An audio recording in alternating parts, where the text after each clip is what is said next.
There we go. I just realized I was on mute. Yeah, welcome, my fellow gamers. I'm Jay Feezy, and this is Feezy's Media. Welcome to the first episode of Chillin and Chattin', the video game edition. Unfortunately, this is the digital-only version. No physical media version will be available, at least not as of yet. But we may touch on that aspect later on. Thank you for joining us. If this is your first time, welcome. If you're not familiar, Chillin and Chattin' is a series of videos where I get with some of my friends, like these gentlemen here, some panelists, and we just kind of hang around and talk, whatever the theme is. I did the first episode on in Feezy's Figures, my other channel, that's collectible related, and then here on Feezy's Media, I did one revolving around movies and TV, and now this is the first episode for video games, right? So we're going to be kind of just have a casual conversation, anything related to video games. So thank you for joining. I appreciate you all tuning in. If you're catching on replay, thank you. Yeah, sorry about the audio issue earlier.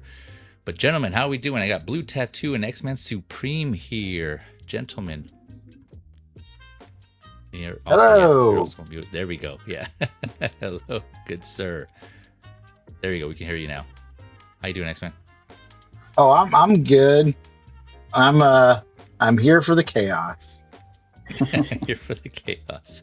Fellow gamers and collectors, as you can see, we'll touch on that here later on. But yeah, that's how I met these gentlemen, fellow collectors, and turns out we share other interests. Video games being another one of them. Speaking of, you guys, have you guys been playing anything recently, or you guys have had time? Blue, I'll start with you. I just remembered I had the Mario Odyssey game. I haven't played 3 yet, so I've been playing on that. Oh, have you just started that? Nice. Pretty fun. Are you like literally in the beginning? No, well, kind of, yeah. I went through like three worlds or whatever. And, yeah. Oh, okay. Nice, awesome. Yeah, let me know what you think after you're done. That's cool to hear that some people are still getting into Mario. I know there's obviously plenty of games to catch up on, but yeah, that one especially, I think that's a lot of people hold that in high regard as one of the best. Mario Odyssey. Yeah, I agree. It's pretty awesome. It's up there with Mario Galaxy. If you've ever played those 1 and 2 for the Wii, yeah, it was like the couple previous generations. What about you, Xman? You getting around? Any time playing some games? I have been playing Raid Shadow Legends. Raid Shadow. I'm not familiar with that one. Oh. Do tell. It's a mobile app game. That's as far as I've been going lately. Yeah. But I am about to dive headlong into the deep end, back into the whole thing, because I'm going tomorrow to grab my PS5. Oh. I decided tomorrow is the day, and I'm gonna grab several games because I haven't played any console games. I want to catch up on at least a little bit of God of War. I want to play Ragnarok before I get into Lao Fei, however you want to say that. Yeah. But I am ramping up for the Wolverine game. I will not play anything on that console. That console will stay virgin until I get Wolverine. That will be the first game that I play on that console. That's Okay, cool. So wait, so you're getting the console with some games, but you're not going to play those until Wolverine comes out? nope. The only reason I'm getting it is because Wolverine's happening. So I'm committing to the bit. I'm gonna wait until that game shows up, and I'm gonna play it, and then I'll play the other stuff. 'Cause I got time. Okay. I got time for God of War. That's not coming out for a while, and I've already played Black Flag so many times over the years since it was released originally that I can wait on playing the new one. But I will play the Wolverine game first before anything else on that console. Okay. All right. Fair enough. I like the dedication. And for those of you that missed it, we did discuss that a little more in depth. Actually, a good amount actually on the trailer that was shown during the State of Play, PlayStation State of Play, a couple of months ago. So if you are interested, check out Pixelated, my recent episode of Pixelated. I'm forgetting now. I think that was episode 3 or 2. But either way, it's in the description. It's in there. And yeah, we went in. We discussed that and Lao Fei coming out. So if you're interested, be sure to check that out. If I remember, I'll put that link in the description below as well. But yeah, Xman had some thoughts. I had some thoughts on that. We were both disappointed they didn't come out with a like any special collector's edition or PS5 version of that. Yeah, I missed out. I missed out on the Black Flag collector's edition because I was only gonna get one, and it was gonna be Wolverine, and they shortchanged my boy. So what are you gonna do? Man, yeah, that I mean, I didn't realize that until you brought that up. I wasn't even aware that was a thing. It seemed like that's how fast it came and gone. I really want it too. It looks really good. Yeah, the Black Flag one. Yeah. Yeah. Wolverine. I did see that there was a that they were going to release. There was potentially a steelbook. I just saw one post on it, but I didn't look too much into it. Or some retailers may carry like a steelbook to provide to customers who pre-order. I guess like I said, I didn't read too much into it, but that might be a thing. So if you're interested, be on the lookout for that. I haven't seen anything about that, but I'll look. If I find the post, yeah, I'll share it with you. But yes, so I was gonna discuss Ragnarok. Speaking of games we're playing, or did you have anything else aside from that? Was like Raid Shadowlands? Is that what it's called? Xman? Raid Shadow Legends. That's the mobile app game that all the YouTubers were advertising like a couple of years ago. I think it started in 2019, maybe 2020 it started. All I know is I played it hardcore for like 2 years, and it was all I did outside of work. Okay. And it was a lot. And now I just kind of, it's just one of those, you get a bunch of characters and you fight them. Oh, okay. Yeah. It's, you don't really like, it's I mean, sounds it's like most games. Yeah, it's an app game, there's not a whole lot of nuance to it, but it's a good passive game to play. And the only thing I've played lately outside of that has been like Baldur's Gate 3 on loose occasions when I have time with some of my friends who, when they have time, we'll get together and we'll play Oops All Dragons. Yeah. Is that a play off Captain Crunch? Oops All Dragons? Yeah. We decided to all be Dragonborn and get like all like the different, where one's an ice dragon and one's, doing the other elements, and one's doing lightning, and it's fun. It's fun. That's funny. So that's like a game you guys just like a mode you guys created within yourselves, right? That's not like a legit thing. Oops All Dragons. No, we just decided to do it. Oh, okay, gotcha. Okay. Yeah. Oh, that's for Baldur's Gate 3, right? Yeah, it's a fun game. Okay, gotcha. Let me see. Address the chat here real quick. We got S Beam in the house. What's up, Beam? Feezy's 20 over Riot. Yeah, yeah. Don't worry, man. I didn't forget about you. I do want to bring that back. We got the movie canon Geo in the house. What is up, Geo? Hello, all. Go Lego Batman game. Oh, that's right. Yeah, I heard he was playing it and he's been enjoying that one. I heard good things about that. I have yet to get to that one. I'm gonna get that too. That looks fun. Yeah. Yep. So many games, so little time. Yeah, man. That's the thing about having multiple hobbies, right? It's just kind of like anything else. I know as collectors, we kind of say the same thing. It's just like so many figures to see, and but if you're also into other things, in our case, movies, TV, and video games, those all have backlogs. I have an actual list for each of those things I need to catch up on, and games is no different. I mentioned in what is it? I think it was one of the previous episode of Pixelated where Lao Fei motivated me to get back into God of War Ragnarok, and then I finally beat that the other day. I was telling you guys in our chat, that was the last time I had played that before I picked up the controller again for that game was in 2022. So that was one of my backlog games. Oh man! And so that was, man, it was. I won't go into spoilers then, since Xman here hasn't played it. But it's fine. There's been so much stuff. I've seen so many things. I don't even remember what's going on. It's by the time I play it again, I'm not gonna remember. It's just gonna be a part of the. Yeah, it's gonna be a while before I play it. Yeah, you still got Wolverine. That's right. Yeah, to go through first. Yeah. It was. Yeah, there was some. It had its moments. God of War Ragnarok. It did have its moments. It had some touching moments. Father son moments, and then there was some cool some moments where it delved deeper into the Norse mythology lore, which I liked. But there was some other aspects of it where it definitely seemed like filler. I think overall the game was longer than it should have been, and I've heard this critique from others as well who played it.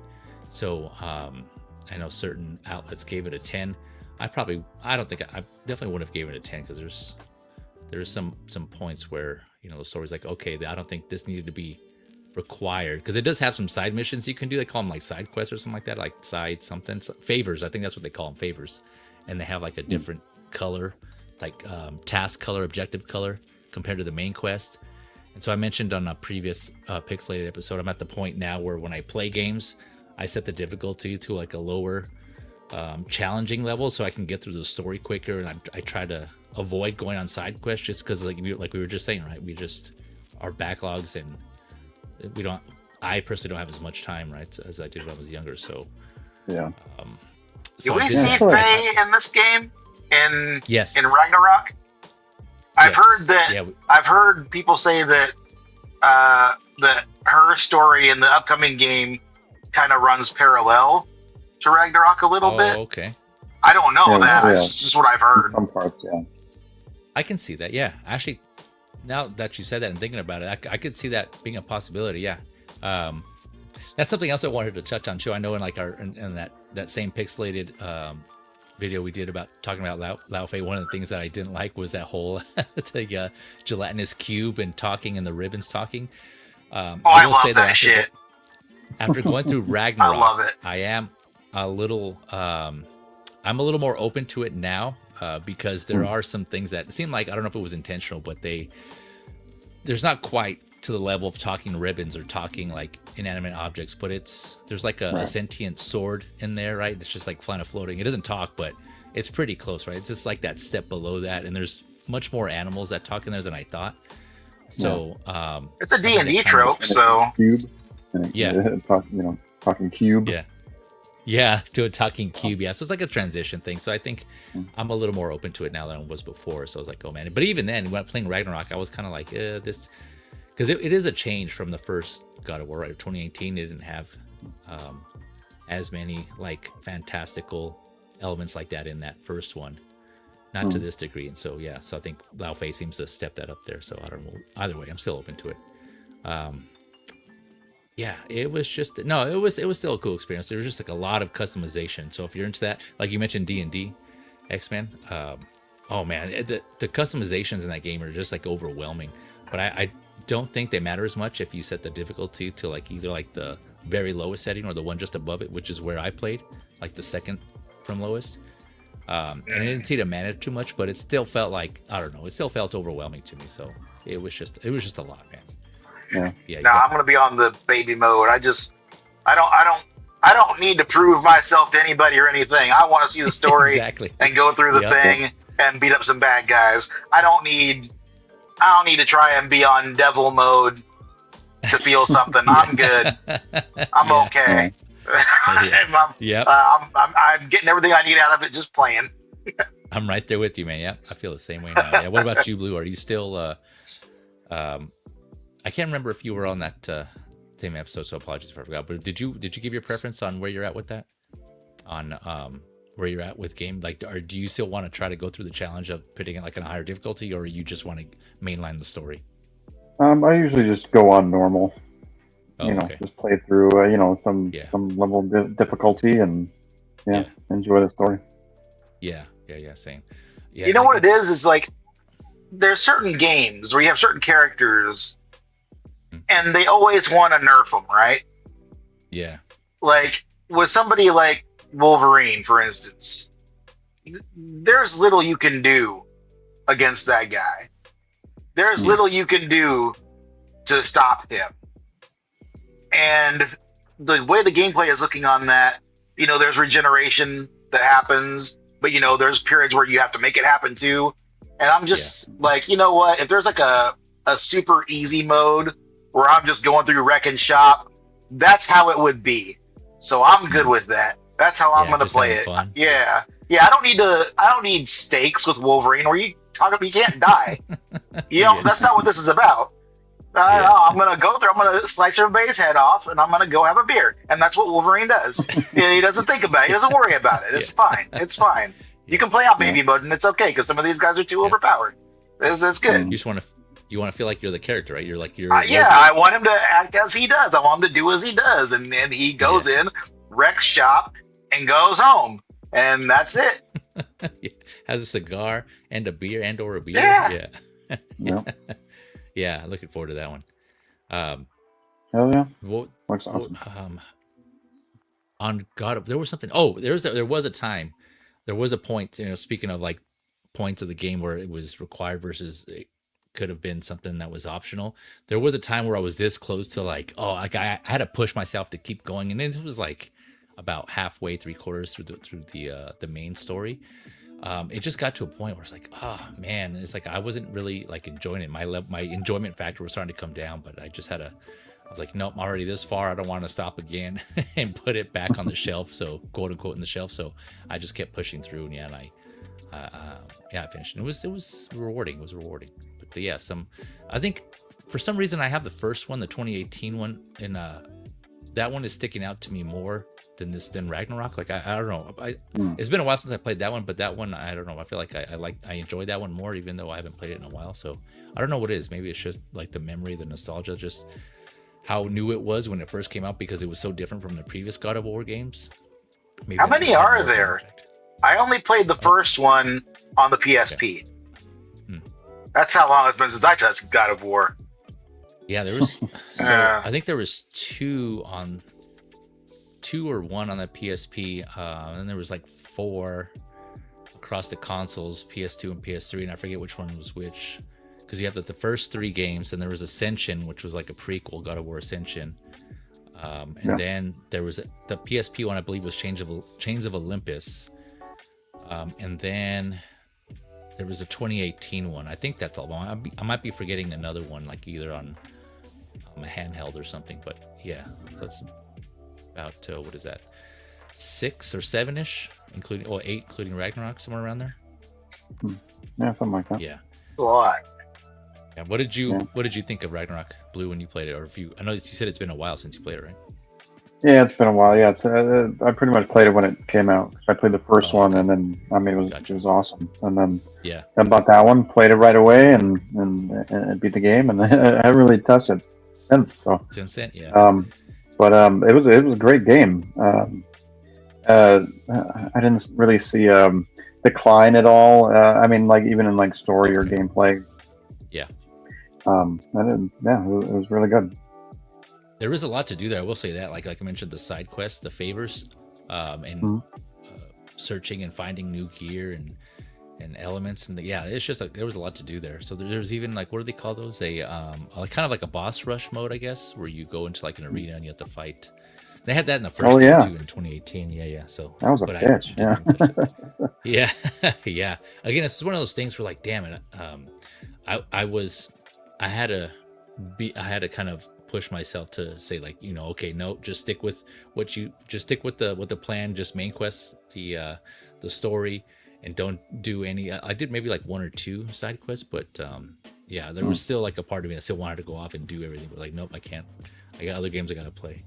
But I jumped off from that one from Metroid Prime. So before God of War, I was playing Metroid Prime Remastered. So I picked that one up, and that was on my backlog too. And that's on my backlog. Oh, you got that one also? It's on my backlog now. Yeah, for Switch 2. Did you get a Switch 2? But no, not yet.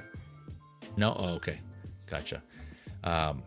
So they have it. Did they release it for Switch then? The first Switch? I can't remember. Metroid Prime. They did, right? I think so. I saw it on the shop. I'm like, crap, I gotta play that. Oh, okay. Yeah, I played that one.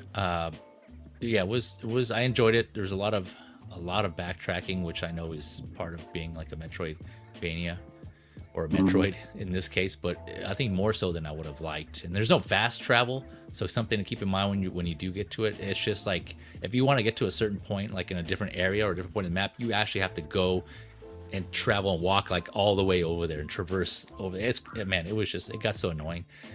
But yeah, that's quality of life features, that sometimes we forget about, that because we're just so used to having them, like fast travel or just like you kind of instantly go to like a certain point. But yeah, that'd be nice in most games. Yeah, for sure. And then before that, I was playing Pokopia. I think I mentioned to you guys I got hooked on Pokopia big time. Pokemon Pokopia for Nintendo Switch 2. Okay. Yeah, I heard good things before I started playing, and I bought it for my son because he started getting into Pokemon for some reason. I forget how, but so he bought it, and then I started playing it to try it out, and then it just like got me hooked, man. And I just spent so much time on that game, man. It was like morning before I started work, in the evening after I finished work. And it's weird because I'm like, and I've heard this from other gamers too. It's like I wasn't really big into Pokemon, the previous Pokemon games, but this one is different in that you don't fight Pokemon. It's not about fighting. It's more like what is it? The huge game during the pandemic. I'm blanking on it. Animal Crossing New Leaf. Oh, right. Yeah. Like it's kind of like that in Minecraft, where you kind of find resources in order to build certain aspects of a world you're in. And the ultimate goal is to kind of bring back Pokemon, because when you first start, all the humans are gone, all the Pokemon are gone, and you don't know what's going on. You're a Pokemon yourself, and so then you end up talking to another Pokemon who helps you out and was saying, hey, maybe if we start building some of these habitats and reconstructing some of these things, I don't want to spoil anything, but so you start building these habitats for Pokemon to reappear, and then you ultimately, you rebuild towns and you get Pokemon to come back. So I think the Pokemon aspect is what made it interesting, and the fact that there wasn't any fighting, like you don't fight with them. And yeah, it was just, yeah, man, I haven't put that much time into a game since I think Fortnite and or Zelda Tears of the Kingdom. I have to go back and see which one I spent more hours in, but it's tough though, because when you go to your hours played, I think it also accounts for when you put the console to sleep. So like I would just like put it on pause and then put it to sleep when I go to bed, and then I'll play the next morning and just pick up. So I think it counts that time as well. I need to confirm that, but I think it does. So okay. But yeah, it's yeah, I mean, it was. And then they're coming out with I think an expansion pass for Pokopia for new areas for those to get back into it, which is something I might check out maybe later on. But yeah, so now I've got those games out of the way, and I can go back to Resident Evil 4 because I had put that on pause to play Pokopia, and then went from there to Metroid to God of War, and so I need to finish God of War, Resident Evil 4 remastered, or remake, I should say, and so I can then go on to Resident Evil Requiem, so I got to play that one. Yeah, me too. Did you get Requiem? No, not yet. I haven't played it yet. Okay. I mean, like I said, I got back. I haven't even played Tsushima yet, Yote, and oh yeah, same. I still haven't played what the hell is that? Horizon. 2 Horizon games. Oh yeah. Zero Dawn and, yeah, that's also my backlog. Yep, I'm there with you. Yeah, it's just a long ass list of games. Like, oh, I can't play that right now, and then I can't play that right now. I gotta do this and that. And, yeah. Like, damn it, just sit down, at least play an hour or something of it, or 2 hours or whatever. But yeah, I'm just never getting around to it. It's good to have though. I'm trying to think. I don't think I have a game like that where I can jump in and just do. Maybe I guess kind of Fortnite's kind of like that for me, where I can go in and like give you like a match or two, make it quick. But I think Pokopia could be one of those games, but I've already done a lot. There's more I can do. There's plenty more I can do. But like, do you guys have those games where you can, like you were just saying, but you can kind of just jump in and play a little bit, like an hour or two, maybe less, here and there? It's probably Mario. Mario, you just jump on and play a couple levels. Yeah, that's about it. Otherwise, like if you play like a God of War or something like that, like I gotta spend so much time there, and I just get so into it that I just continue to play, and exactly hours are lost in that. So Yeah, There especially used to if be it's like fighting games. for you. Yeah, fighting games. Yeah. Yeah, I haven't Yeah. done that in a Oh, long that's time true. though, because like I used to play the hell out of Tekken. I Oh loved yeah. Yeah. Tekken. Tekken. Yeah, dude. Did you Tekken say? and Dead or Alive. Oh yeah. Yeah. So you're more of like a Yeah, Soul 3D Calibur. fighter. Soul Cal. Yeah, all of those. Those are fun Yeah. games. It's nice to Yep. just Yep. get in and beat somebody up for a little bit. Yeah. Yeah. I can't remember if you Yeah. said you were gonna get that when we discussed this in that pixelated episode, but did you say you were gonna pick up that Marvel Tokon fighting I don't Souls know game? about that one. Okay. I don't know. Like, Eh. it doesn't really like excite me that much, but maybe we'll see. Maybe I will. I don't know. I've been more into the adventure type games Yeah. of late. So the fighters have not. I've been looking for like story and stuff like that. Yeah. So I haven't really touched fighting games in a while. I haven't turned on my 360 in probably 2 years. Mm. It's just sitting there looking at me.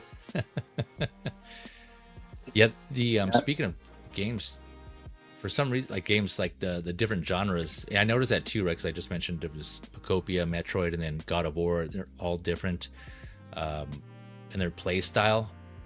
I think I find myself more gravitating towards kind of like you were saying, Xman, like action adventure games with some puzzle elements. So I think that's why I really enjoyed Prince of Persia: Lost Crown.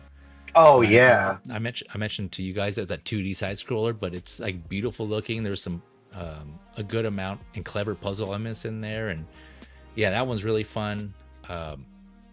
Some of the puzzle elements in Metroid were pretty cool, but they weren't to the extent of like like Prince of Persia, like stuff like that. I think those are the games I see myself gravitating more towards. I know Resident Evil has some puzzles in there too, but like I said, I still have to get through 4, so we'll see how those. New Tomb Raider puzzles- coming. Oh yeah. Tomb Raider. I think I'm gonna have to. I think I'm gonna have to get into that for old time's sake because I remember playing that sure. first game. That was awesome. Yeah, Yeah. I really enjoyed those puzzles, and Uncharted also, like those types of puzzles. Yeah, and all the Uncharted series puzzles, those were pretty. Yeah. Oh, yep. Those were pretty. Those are great clever and games. Interesting. Yeah, hell yeah.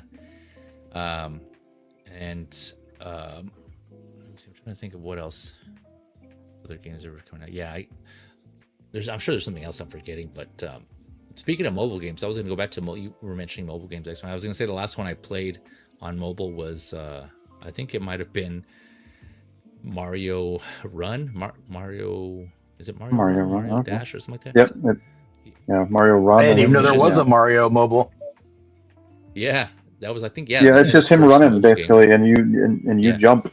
that's pretty much all you do. Yeah, but it was like what do they call those? Like Let's see. we had to pay for to unlock additional levels. Like Oh game was yeah, free, all the in-game purchases and man, that sucks so bad. I hate that shit so bad. Yeah. Yeah, it was annoying. So I just played like the one level and I just stopped. I was like, nope, I ain't gonna do that. So Same. I don't even know if it's still available. I thought I remember hearing, maybe I heard wrong, that they took it down or yeah, I can't remember if that's still a thing or not. The app games are free, but if you want all the cool stuff, yeah, Oh, exactly. Yeah, Like, yeah. There's that, and then before that, it was Infinity Blade. Did you guys ever play that one? that sounds familiar, but I don't know what it is. It's like a action adventure, third person. You play as like a knight. I think it's kind of similar to like a Dark Souls, like a Soulsborne type of game where you go up to these large enemies and you kind of have to watch their patterns, and then you have to swing or slide your finger across in a certain way to kind of either like block or attack or counterattack or attack these different enemies. Oh And they have man, that sounds involved. Yeah, and if you die, That sounds like you can mess with that really easy. Yeah, yeah, you can. Yeah, it was. Well, it got a lot of good awards though. Here's just to give you a little taste of what Raid Shadow Legends is like. Here's like my character. Here's my champions list right here. Right. Ooh, This guy, I don't know who the hell that guy is, but they just did like a collab with Alien, so I got a Xenomorph. Oh, that's right. Cool. Remember you showing this? Yeah. Yeah. I got Alice. The Alice. Yeah. We got I got Ezio. They did a deal with that. I have Michelangelo and Donatello. Oh yeah, they did the turtles. That's right. Yeah, I couldn't get the other two because I'm not paying for that shit. I did just get Skeletor. Oh, nice. That looks and he's looking pretty powerful, so I'm building him up right now. I'm like, they got like Xena's in there. Well, yeah, like that's cool. They got a wide breadth, and they got their own characters too. Like this chick who used to be my main before Alice showed up. Alice is pretty bad, you guys. Alice will whoop some tail, man. Alice is good. But yeah, they got all kinds of like Loki, not Marvel Loki, but like more like God styled, Oh yeah. Yeah. Oh. So it's all kinds of, and then you got like what else? You got your main hub where you go to different, little things, or you can go to do training and build up your characters, or you can just go down here and do different fights and stuff. And like you can go to an arena, and it's not like there's a PvP arena where you actually fight somebody in real time, which is cool. Yeah. Oh, okay. Oh, he froze. Oh. Pick somebody and. Is that me? Oh, there it goes. Oh, there we go. Yeah. That's a fun game. That game. Is it only on mobile? It's mobile. Well, it's through Plarium. It's mobile. You can put it on your laptop. You can do all that stuff. You can put it on your computer. Yeah, just make a Plarium account and there it is. But if you search it in the App Store, you can pull it up and it'll take you through the hoops. It's a fun game. You can get a lot out of it just doing the free to play stuff. Like Skeletor was free. You log in so many days and you get the character, and then you log in like for a couple more weeks after that. Just log in and do a couple little things, and you get like power ups for them. And they'll do little things like that when they do collabs. Like Mikey was free, Xena was free, Ronda Rousey is in there. She was free. Yeah, the Xenomorph was free. There's a thing right now happening where you can get He-Man, but you got to like get into like a special deal, and like it costs you like $50 to get into it. And I'm like, I don't need He-Man like that. Yeah, that's fine.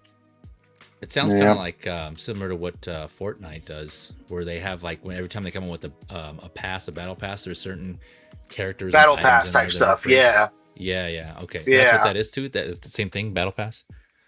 Yeah, you buy into the battle pass to get like certain characters as you progress through the game. But like again though, you don't have to do that to get like the free promo characters. Yeah, and there's always a free promo character for something or other. So it's it's pretty easy to get into. It's pretty fun to play. It gives you a little bit of, you got armor and stuff, so you can get like the nerdery out of building stats and all that. I don't give a damn about any of that. I hate trying to.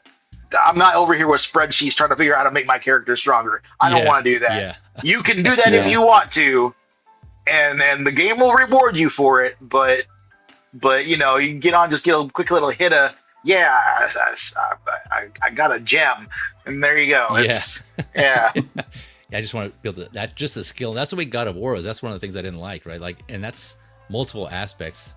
Either enhance, there's like you can mess with your health, defense, your strength, defense, vitality, luck, like rune. Yeah, it was like all those stats you can. I was like, oh man, I don't want to get that invested. It was just a lot, but it's okay to a degree. But when you're going into like, cause you have like, say you get a shield for your character in this game, right? You've got where you can you level them up, to so many levels. But then you've got where you can add on like little like artifacts to it. And God of War. And the shield you get is one of a multitude, an unending multitude of shields with different varying stats. Yep. So your character maybe needs to have more health to do this certain attack. So you build up your health on all your artifacts, and then you're like, it gets exactly way nerdier than I want it to be, so I don't do a whole lot of that. I do basic stuff. I'll go and look at a YouTube video of somebody who says build them like this. I say, okay, I build it like that, and it's great. And it's I don't need to get into the weeds. I miss games like Plants vs Zombies. Those games are fun. Yeah. What the hell was that? The treasure run game as well. It's just running down a path forward, and you gotta make them jump or go to the side. Yeah. Nope. I've always heard about Plants vs Zombies, but I never got into it. That's more, isn't that like a strategy game or no? Plants vs Zombies. Oh yeah, I mean, you have them on a field or something, and you place them there, and then the zombies come in. Yeah, okay, it's kind of a strategy, yeah. Like castle defense or some whatever that game was called, tower defense or something. Kind of like that, yeah. I think it was more like that, yeah. I know, and I think they came out with another, like a different version that was more like first-person shooter. I forget what that version that's called. But I didn't play that one. That was like multiplayer game and type of thing, and I was like, nah, I'm not. Just give me the field where I can place them, and that aspect with stats, like what Xman was saying about you can customize your stats to various degrees. What game did that originate? Was that Dungeons and Dragons? Did that all start with Dungeons and Dragons, or? I feel like it definitely had to start it in the tabletop space, I imagine. Okay. Yeah. I can see it being, there where that really happened. Because Dungeons and Dragons, jeez, man, that's too much. I don't want to do any of that. That's. You gotta come. They did that in kind of Final Fantasies as well. They kind of progressed into that for RPGs. Yeah. There's some aspects that, but to a lesser degree, though, obviously, because because man, when it comes to kind of on 7 you had the materia that you'd put on, and then as it went on, you like as soon as you got to 10, Final Fantasy 10, you had whole grids to power up and whatnot. So I don't want to feel like I have to have like a college degree in this subject to play this game. I don't need to. It was pretty simple. I mean, it was just all power ups and shit like that. Yeah, hit points. You got to get hit points and build up your power and whatnot. Yeah. Wasn't overly complicated. Yeah, from what I remember, I think I think it wasn't as in depth as it as again comparing it to Ragnarok. It wasn't as in depth as that, from what I recall. Like comparing Final Fantasy 7 from what I remember. But again, it's been a while since I played that game too, so maybe I'm misremembering. But that seemed a little more cut down from like what you can customize. Yeah, that was kind of an older game. Yeah. Back then, it's been so long. I don't even remember the remake. And like building up stats materia there either. But yeah, and like in like 10 that you had like a whole field, and you'd power up a whole section of your power ups and shit. Yeah. Oh, okay. Yeah. One thing I wanted to get your guys' thoughts on. So we got the pricing for the Steam machine was released, and so it was like, did you guys see that? That was I've been seeing a lot of hubbub over that. Yeah, I haven't seen any of that. Yeah, so it was so there's two. So what is it? There's like there's two different versions, I believe, with various storage sizes, right? I forget the specs, and I probably should look that up here. But all I know is both versions. The at a minimum, it starts at over $1,000, like a little over $1,000, and then you go up to it steps up to like $1,350. And so a lot of people were like, "What the hell?" Do not own a game. Yeah, exactly. Like, what do you get with all that? Like, it better like clean my house or some shit for $1,300. Nope. Pick up my room. You get the memory to pull it all down from the cloud as you're playing it. That's what you get. Yep. You get the chips that the AI data centers didn't get. Yeah. That's probably what the PlayStation 6 is going to be. Maybe at least $1,200. Oh, by now. That much, yeah. I heard that they're talking about, at least with the I think with the PS5, they're talking about building more and then slowly releasing them, like not releasing them all, but like doing them in batches, kind of to keep from having to build more and bring up the price more before the PS6 comes out, which they're gonna murder everybody's bank accounts with that. But yeah. That's what I heard. I don't know if that's true, but I'm only just wandering back into the game space like that. So I'm slowly learning about who's talking about what and who knows what and who's got a clue and yeah. I don't think I've heard that yet about the pricing and the bashing, but I mean, I think that does kind of. Well, I don't know. I mean, they did do that with the PS5 also, right? If I remember correctly, because they were going out. They were kind of hard to come by when they first came out, weren't they? The PS5s. Yeah, it was all in batches. Yeah. Yeah, that's right. Cool. So I mean, but Nintendo did it right? Because they had all their Switch 2s were readily available. I don't recall them being that difficult to get, and so they had plenty to go around. So I think a lot of people who really wanted one, like the day of, or like somewhere right during launch, were able to get one. Well, probably because that shit was expensive as fuck. Which the one? Nintendo Switch 2. Oh, wait, what do you mean? Oh, you said they had them readily available. Yeah, for people to buy. Yeah, but I mean that helped them too because they ended up selling a lot. I guess that's the other part of it too. Like people actually bought it, and it's on track to be one of the, if not the, Nintendo's best-selling consoles. And I think there was like a time period too. Really? Of like, yeah, it's been selling quite a bit. Like it's been doing really well. The Switch 2. Is there much of an upgrade between the OLED and the 2? Because I don't think there is. Yes, on handheld. On handheld, I can't recall, so I can't confirm because I don't really play on handheld that much. But on docked, yes, when it's docked, I did notice a night and day difference because I played Fortnite on both consoles, both versions to see how they both ran. So I played Fortnite on the first Switch, and then I had jumped on the Switch 2, and yeah, it was night and day, man. It was kind of comparable to playing on the PS5, honestly. Like the PS5 is, I think, slightly noticeably better, but at least to my eyes and to how I play and what I'm seeing.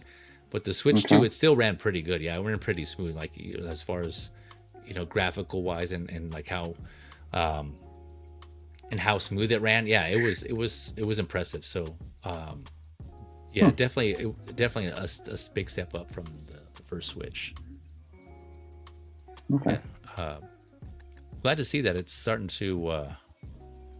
I mean, I was just saying how well it's sold out, but I'm glad to see here that it's getting like additional games. I know it's one of the bigger things about the Switch 2 is there weren't a lot of justifications to have a Switch 2 like the newer console because there wasn't any specific games. But now that we have Pocopi, I've been hearing a lot of good things about Donkey Kong Bonanza. I haven't played that, but I heard a lot of good things about that.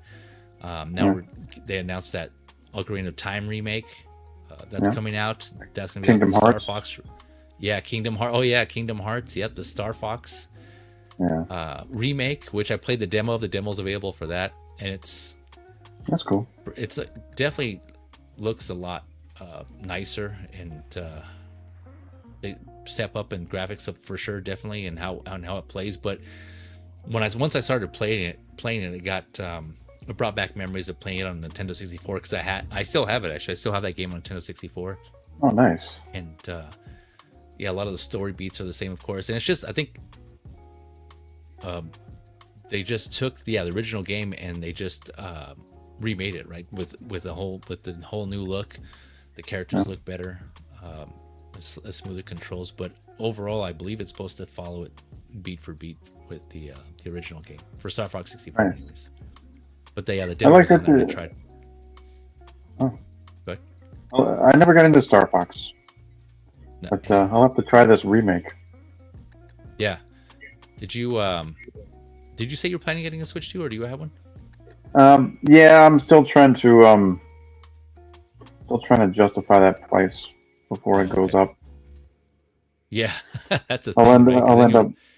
Yeah, I'll probably end up biting the bullet, but yeah, it's just that. I mean, yeah, I'll have to figure it out. Yeah, that deal they have now is actually it's a pretty good one. I mean, it's $500. That's what the console is going to be in September, beginning of September. But right now it's $500 with your choice of a game, and you get like 4 choices. Those being Pocopia, Bonanza, Mario Kart. What is it? 8 or the newest one, the World. I forget which one it is. Whatever the newest Mario Kart is, and then there's one more. Must be World. Yeah. What is it? World. Oh, Mario Must Kart be World, and then World. Yeah. And then there's one more that I'm forgetting, but so it's basically $50 for a game because the console I believe right now is $450, and so they're adding on another $50 for your choice of the game to bring it to $499 or $500 here in the States. And I think Pocopia by itself, if you already had a Switch and you were to buy it, I think it's like $70, like $60-$70, somewhere around there. Yeah. So yeah, you're saving about $20-$25. Yeah. Yeah. They're going, yeah, that's another pushback or a lot of outcry from gamers. Is the prices of games are also going up. Do you guys know of a good like emulator, or if someone's making like a cheaper mini system or something where you can just go through like the old Nintendo catalog? They had the old the classics and stuff like that you could get a memory card for, and just put all the games on there on that memory card, and just play it on that classic emulator. You can play all the Nintendo games on that. They have that. I think somebody did that with the Super Nintendo as well. Is that a thing that's currently available, or is that something that I've missed out on? I don't know if you can get the classics anymore. Yeah, because I know they brought out those little classic Nintendo and Super Nintendo and Sega and Blue's talking about like Nintendo came out with official mini consoles. There was an NES and there's a Super NES with a set amount of games on there, and they basically they have like emulators on there, and some of them I think they made some modifications, I believe, to some of them in some way or some shape or form or something. But so there's those. But as far as like something unofficial, like unlicensed, there's just so many so many chances or opportunities to play those games, I should say, on different consoles, for either software based or hardware based. You can run those emulation, do some sort of emulation on different consoles. And obviously you have to kind of do some sort of modifications to it, but depending on. And Nintendo has their own as well. Nintendo has on their online store or something like that, they have classic games. They have Nintendo, Super Nintendo, up to like GameCube, but the GameCube is like only for Switch 2, unfortunately. You're talking about the ones on the eShop. You need a Nintendo online subscription to play those, though. Like depending on which tier you have, you can play certain of games. I think that the newer ones, like the GameCube and I think the Nintendo 64, you need like I think either one of the higher tier, if not the highest tier, subscription service to play those. But I don't know if that answers your question, Xman, or if you're looking for something in particular. Well, because I know back in the day, it used to be a common thing where you could just find where somebody had the files for like just all of the games. And I have a mini console that I bought, like one of those, backdoor knockoff things years ago, that has a whole just ridiculous amount of games that you're just not going to want to sift through. That aren't really the games, but are like, I see what you're saying. They're like the Kmart version or whatever. The off-brand ones. Which is interesting. Well, they had some though. Like I think I had a Sight Bike, maybe, and that's a game that I used to like playing a lot, so that was fun. But I don't think it actually saved anything, if I remember correctly. Oh, okay. That sucks. Yeah, but, yeah, that's what I was mentioning earlier. Like unofficial, if you want to go the unofficial route, there's because of where technology's at, you can emulate those on like I don't know multiple different devices just because of like it doesn't take that much computing power to run those games. Yeah, they're not very big. Yeah. So yeah. It just depends on how you want to play. I mean, I'm sure Google's your friend, right? Or Reddit. I think there's whole communities too that are dedicated to emulation and how to play certain things too. So yeah, there's just you basically have a lot of options you have access to those in some fashion. Yeah. And you can download the emulation on the computer, and you can get a remote that connects to USB, and and play that way, and there's plenty of ways to do that. Got a plethora of choices here. S Beam saying I have one of those mini NES ones. I got it for Punch Out. Nice. Yeah, I have that one, and I have the mini NES and the Super NES. And then I saw they were coming out with like the Genesis one. I don't know if that's already been released, but I think so. Yeah. So, did they? Oh, okay. There was initially my goal for my kids when they were old enough to start playing games was I wanted them to kind of go through the original Mario Brothers. So I was having them play a little bit and go through there, but they kind of started losing interest, and so I was like, man, and I don't want to force them either. So I was like, right. I was kind of giving them like a trying to bargain with them, like negotiate, like, well, if you can play this for a little bit, then I'll let you play this thing. But I was like, you know what, I'm not gonna put them through that. And so it's hard, man. It is hard, yeah. Because like when we had it, that was like the height of technology. Exactly. Yep. Yeah. There wasn't really anything to compare it to. Yeah. And now there's just like it's like playing with a rock. It's exactly. not. Yeah. There's so much else going on outside of that this isn't exciting. Yeah. Yeah. And that's what I ultimately kind of decided. It was like, that's not fair to them, because this is like they want to play what's current to them at this time, right? And like you said, like when those came out, that's what we had, and that's what we were playing. And so this is just their generation. So it's just what they're into, what they're playing. So yeah. Like, okay, you know what? I'm sure when they get older, I think they'll appreciate it more, and they'll hopefully develop an interest to go back and play those games like I did, because they're making a comeback too, right? They've been back for a while, like retro games and just making games look like older, like pixelated, side scrolling, 8-bit, 16-bit, and they've been doing really well. Like for instance, there's this game that came out, Mina the Hollower, that I'm hearing really good things about, and people are loving that game. And that's like a Zelda roguelike type of game, like action adventure type of game. But and that's not the only one. There's other games like that are coming out that are doing really well. Just have that old school aesthetic, 8-bit. 16-bit. I would like to see some people remake like certain games, because there was a game that I loved back in, when was it that this game came out? It was, I don't know, it was like, it might have been like 98, 99. It was original PlayStation. And it was called The Legend of Dragoon. Oh yeah, I remember that game. Yeah. That was a fun game. I never played. Yeah. And I remember many few years ago, going back to that game and trying to play it again. And I was like, this thing, I can't even, it's like trying to read the Matrix. I can't even like make out what's going on here. Like, what is it? What are these graphics? Like, I was surprised at how difficult it was to just get on board, man. Yeah.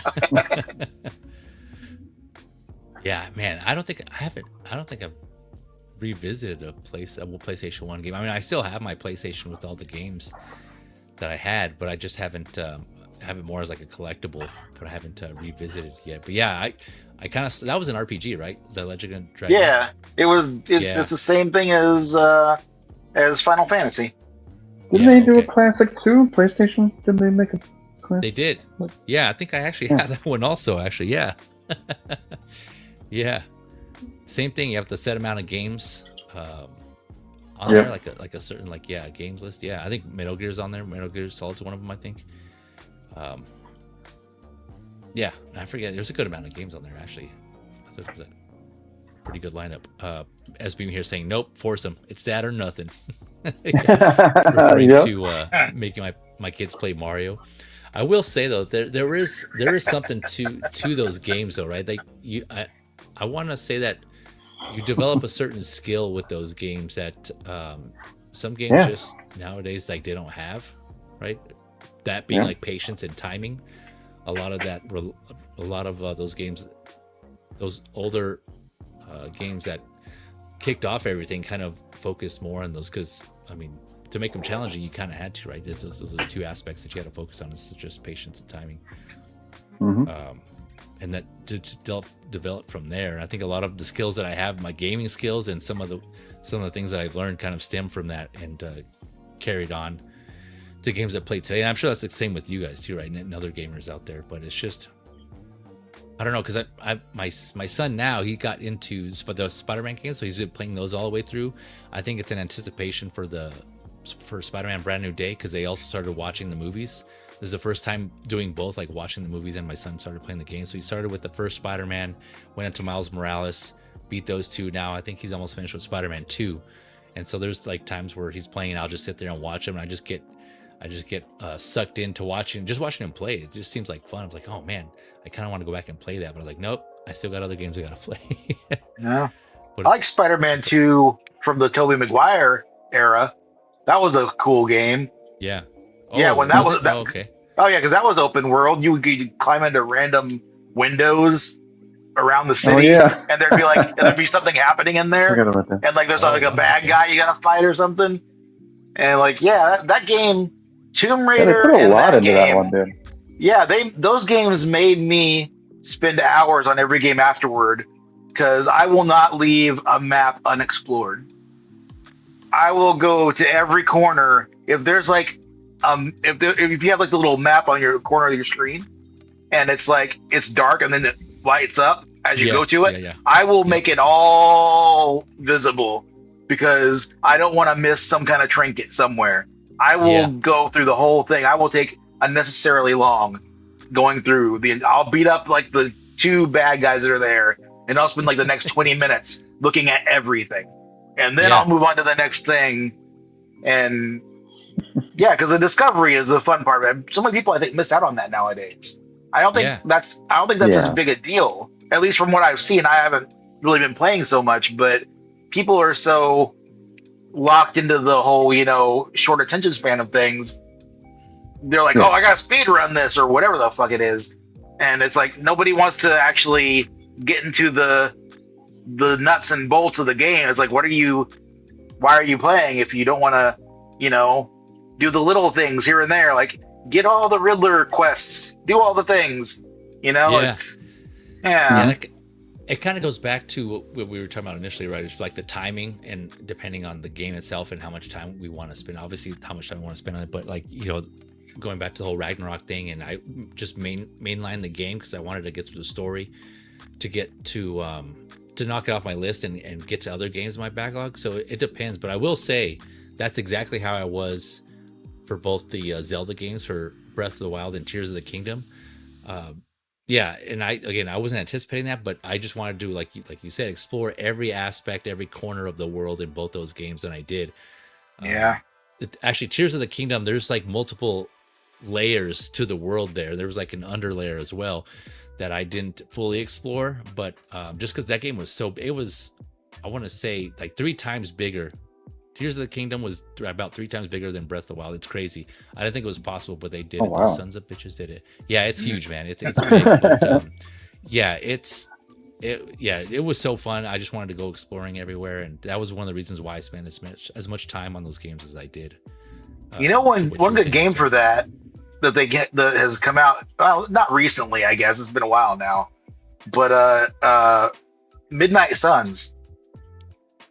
Oh yeah, I forgot about that game. That was a great game for that. Oh yeah, I got it. I got it on Steam a couple of years ago, and I went through it, and just going through the grounds around the house and finding all the different things that you gotta uncover, and you can spend forever going through that game and just doing non-important stuff to the plot. It's semi-open world. You have the house that is your base of operations, and that the grounds around the house are open world, but you have to unlock certain areas. So when you go out into the field to fight guys, you have like a certain set area where you go and fight, and that's this one little grid is where you go. Like, you're not traversing the city. You're just you're on this one little street corner, and you're fighting people. And then once that objective is completed, you go back home, and then you go to your map and look at things. And then you talk to Agatha for a minute, and then some other plot line comes up, and you got to go to this grave site out, south of the house. And then you got to go and break down this wall to get to another portion of the castle grounds. And it's and then there's there's a bunch of stuff that happens plot wise that may or may not be important to, the main game. But if you want character story and you want all of that stuff, then you go and do all the little side quest things that are happening around the house. And that's interesting stuff, I think. But I'm also the guy who was in World of Warcraft reading the books in the library when everybody else was fighting the spider. So I don't know, And that's Marvel's Midnight Suns, right? Yeah. You can actually interact with everybody. You got because obviously Wolverine's there, Doctor Strange, Venom is in it, Blade is in it. You've got Magic is there, several other characters throughout the breadth of Marvel, and you talk to them and you get and that's other things, you actually have conversations with them and you get to know them and you get to become friendly with certain characters, and you have you give them gifts that you buy, and they have certain dialogue that they share with you, and it's look, Wolverine is my best friend in that game. Him and Magic, I talk to them all the time, and we're besties. And you don't play as him? No, you don't play. Well, you can play as him when you're fighting, because it's like when you're doing your standard RPG. You have turns, and you have this person on your team goes, and this person goes, and that person goes. Oh, is it an RPG? It is an RPG, and you have there's a card element to it though as well. No. You get it. Well, it's fun though. It's not you're not building crazy stats on these characters, but you get cards that have abilities, right? And they're not like Magic the Gathering where you're just tired from even thinking about touching them.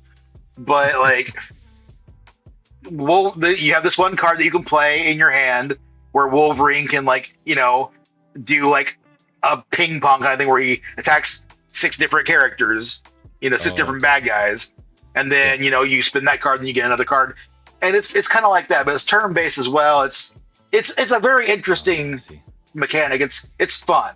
It's not daunting. It's very, very engaging. Okay. Yeah, I completely forgot about that. I had no idea it was an RPG though. So I might go back and watch the review, and depending on how that is, I might add it to my queue. But because when you said Midnight Suns, I also remembered I also have Guardians of the Galaxy in my backlog. I have that sitting in my shelf too. I keep forgetting about that one. Yeah, so I've heard mixed things on it, but for the most part, I heard it was at least good, and with the story being good. I know a lot of people didn't like the character designs, some of the character models in there, but I can look past that, and as long as the story and the gameplay are fun, and it's the story's intriguing, then I can get to it. And plus, it's Guardians of the Galaxy, so it'd be good in there. Bean was saying, he's I just turned on my mini SNES for Mega Man 2. Nice. I am hearing that is the best of the Mega Man games, the initial Mega Man games. That one I never got around to playing. I will say though, I did pick up Mega Man X, the Mega Man X collection for the Switch, the first Switch, and that game is hard, man. It's fun, but it's hard. That's back when, again, going back to older games and developing certain skills, right, from the 8-bit era.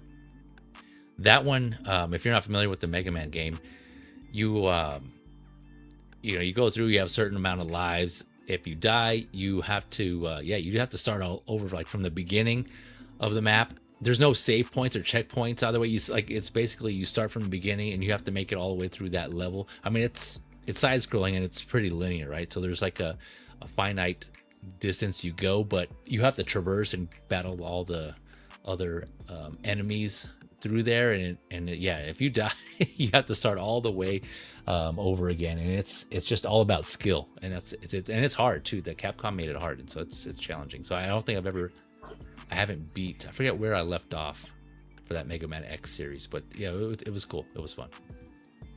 Oh, there it is. The Link Retro mini gaming Nintendo games. What's that, Blue? Good. That's a lot of Nintendo games. Like if you die in a level or something, like you got to go all the way back. Like yeah, exactly. Yep. I know some games. It was tough back then. Yeah, it was. Yeah. And same thing. Like exactly. Just like Mario, like you were saying, like the original. Like if you die, you gotta start over. If you didn't have enough lives and you got game over, yeah. But nowadays you have like save states. Of course, you can save some games. That was another thing about Metroid Prime. But I mean, I guess to be fair, that was like, what is that game that was first coming out on the GameCube? You can't save anywhere. You have to go to like certain save points in Metroid Prime to save. And if you didn't save, or if you didn't go to a save point and you die, then you have to start from your last saved file, which is kind of a pain. So something to keep in mind there, when you go back and play Metroid Prime. But yeah, I know.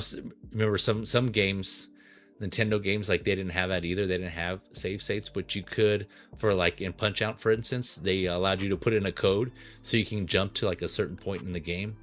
In the beginning, do you remember that? Like for Punch Out, if you go down and you enter a code, you can jump all the way to Mr. Dream / Mike Tyson. And you didn't have to go. You don't have to work your way up to fight him. Do you guys remember that? Oh yeah. I was like, you had to beat like 3 guys to get it though.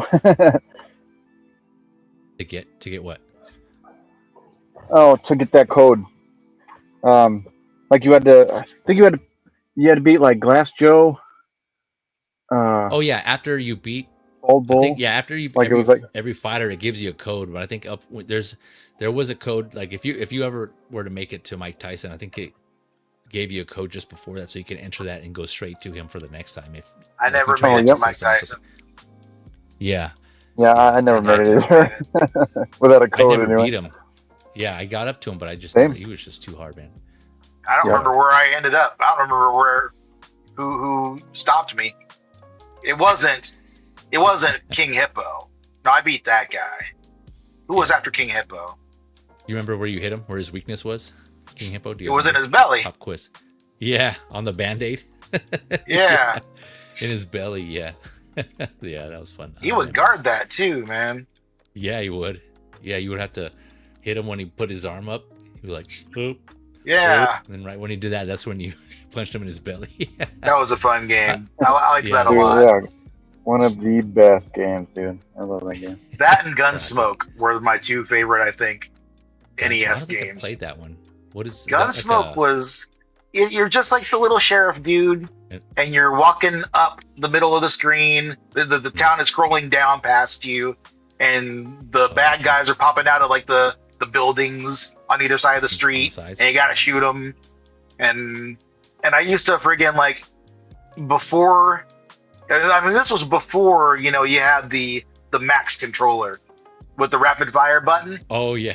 Yeah, I would be sitting there with that little hard rectangle controller, just yeah, your thumb gets all tired and shit. Just getting them.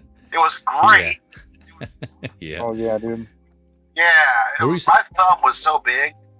Yeah. like this muscle right here was just. Yep. Crush a walnut with that thing. What were you saying earlier about some list or games or something like that, Xman? Earlier? Oh, I was talking about emulators or whatever. But after seeing Beam's mini NES comment, I started typing stuff. I typed in mini NES, and there's a game console that's a miniature NES. Yeah. On Target right now for $40. It's nice. not So it still is branded available. Nintendo. It's off brand, but it says it's got 620 games Oh no, that's in not the it. 8-bit style. But it shows Mario. Because the official And it- one didn't have that many games. I forget how much it had. I mean, No. Beam's playing it right now. I'm sure he can tell you. But There it, were like yeah, 30 definitely didn't have that many. games.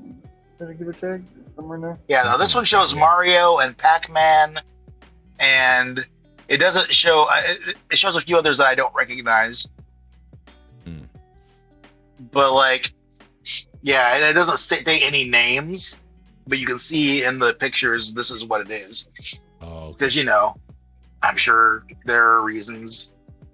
Yeah, okay. Then yeah, I think that's definitely not the official one. No, it's not. Oh. It's the Yeah, I'm Link curious Retro now. mini gaming console. Okay, no, yeah. I am curious though if they're I think it was a limited time where they were making those consoles, the mini ones, the SNES and the NES, and then after a certain date they just stopped production. It was one of those things where like they didn't.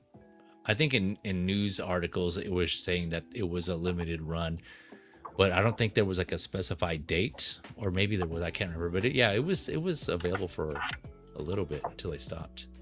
Well, there's one on this site called Triad Gaming, NES Classic Edition, and it's got like I don't know if it's mini or if it's it's mini. It's mini, and it's got 30 games. This is the one you're talking about. Okay, that sounds about right. Yeah, Yeah. for $109, which okay. I think that's marked up. I believe. I don't think it was that much, but Yeah. I mean, again, they're not really readily available now. Sounds like so. Yeah, one NES style controller, Mm-hmm. HDMI plug-in, 30 classic NES games. Oh, it has the game list: Balloon Fight, Bubble Bobble, Castlevania, and Castlevania 2. A couple of Donkey Kongs, Double Dragon, Dr. Mario, Excite Bike. There you go. There it is. Friggin' Excite Ghosts and Bike. Goblins, Mega Man 2, Mario Brothers, Metroid. Oh, Ninja Gaiden sold. Sold. There it is. That's another one I haven't played. I need to go back to. I think I actually played a little bit at a friend's house or something like that, but that's one I did not own. That's the one thing I regret. I sold my Nintendo a while ago when I was like in my, I think early 20s, late teens, I want to say. And I had a good amount of games for that. But that's like one of the consoles that I don't have in my collection, in my classics collection, is that original Nintendo. I just have the mini, but yeah. Punch Out featuring Mr. Dream. Yep, Mr. Dream. There it is. Well, that's minutes of fun. Well, gentlemen, we're just over the hour. Any other things you wanted to bring up or discuss? Wanted to go ahead, Blue. No. The GTA 6. Didn't they come out with news today or something like that? Oh yeah, they showed the cover girl. Yeah. That's all I know. And they, Looks good too. they're like not gonna do physical Yeah, copies or something like that. Oh, is that what it is? Yeah, Yeah. I was gonna save that for like so we can that's like a garbage. bigger point of discussion. Yeah, because that's not something that I don't agree with. And a lot of people also are upset at that. But yeah, just for those that aren't aware, they did announce that Rockstar was gonna come out with a quote unquote physical edition, that being just the case and like the artwork, but it was going to contain a digital code. There's no actual physical disc in there. It's just a case to hold the digital code. And people were like, what the hell? And Freaking I mean, they have, every good reason to be as well. So, but I wanted to do a deeper discussion on that, just that whole aspect in the next episode of Pixelated. So, but yeah, I guess you guys have any quick thoughts on that? I mean, going to this all digital thing is really annoying, especially for us that like physical copies. It's always for me. It's always better to have the disc in there, even though it like downloads it anyway. It just having that copy is what it's supposed to be. Yeah, no, for sure. I'm with you, man. I agree. Yeah. Any thoughts on that, Xman? Everything needs to be in a self-contained disc because or cartridge or something. Yeah, because you don't own anything. Yeah, you don't own anything that you own a $1,200 console that is useless if you don't have the games to download. And when they decide they don't want to support the game anymore, then it's just gone. And now you don't have it. You can never go back to it. That's if it's not a physical edition, I'm not buying it. Yeah, I think unless I really, really have to. I mean, I bought some digital editions, but that's only because that's the only way they were available. Like some indie games, they don't have physical editions, and so they release them as digital only. So, I want to play some of those games, and so I ended up buying them digital. But I know limited run games helps with that by making physical editions of certain games that were digital only. So that's an option too. So I like what they're doing there with that. And then there's some other companies. I think one other, I forget, is it 8-bit? I am 8-bit, I think, also does that as well. So there's a couple of companies out there doing that, but you'll own nothing and you'll pay more for it. Yeah, yeah. I know Nintendo's trying to adjust that by, I think they said they were going to start making their digital games cheaper and their physical games, like the price they are now, like $70. But if you were to get the digital version, I think would have been like $20 or $10 or $20. It should be cheaper. Yeah, I agree. Yeah. That's how it should have been. So a Nintendo, I'm pretty sure they had put out a statement saying that was going to be the case. And I forget when that's going to take effect, if not already. But it should be soon, here within the next few months. But yeah, Alex Montano and I did a discussion on that on here on my Feezy's Media channel on digital versus physical. But that was more geared towards movies and TV shows and things like that, and like entertainment media in general. But I mean, it applies here as well. So there's, I think we even touched on the game aspect of that, and I brought up some points on that. So if you're interested, check that out in the Film Grain series. That was Film Grain episode 1 is what the title of that video was. Yeah, if you're interested, if I remember, I'll put that in a link in the description as well. But yeah, gentlemen, we will come back to that topic on the next episode of Pixelated. So if you're interested, you're definitely welcome to join me in that discussion. But yeah, thank you again for joining me on this stream, talking video games, the first of this video series of Chillin' and Chattin', the video game edition. Anything you want to plug or shout out? Blue, we'll start with you. I know. Thanks for having me. It's awesome being here. That was awesome talking video games with you guys and fun, cool shit. So yeah, appreciate being here. Yes, sir. Thank you again for joining. Xman, what about you? Anything you want to plug or shout out before we jump off? No. Just happy to be here. Happy to shoot the shit. Yeah. No, thanks for joining me, man. Yeah, I know we're part of the panel and other discussions as well. So yeah, I always appreciate both of you guys coming on when you can to discuss these various hobbies of ours. Yeah, like I said, Feezy's Figures is where you can catch me on my other channel. We're also collectors, so we have I have a lot of videos and other content on there related to collectibles and action figures and things like that. So if you're interested, that link is in the description below. And I also put the links to my panelists, to my guests here, to their socials. So if you want to check out their stuff and what they're doing, feel free to click on any of those links in the description and show them some love. I'm sure they would appreciate that. You can catch Blue Tattu on Collector's Figure, friend of the channel, so that link is in my friends of the channel section. Xman Supreme, he does not have a YouTube channel yet, but yeah, like I said, I'll put his social links to his IG in there if you want to go out and check out and follow him there. But gentlemen, thank you again. Thank you all for watching. Thank you all for everyone catching this on a replay.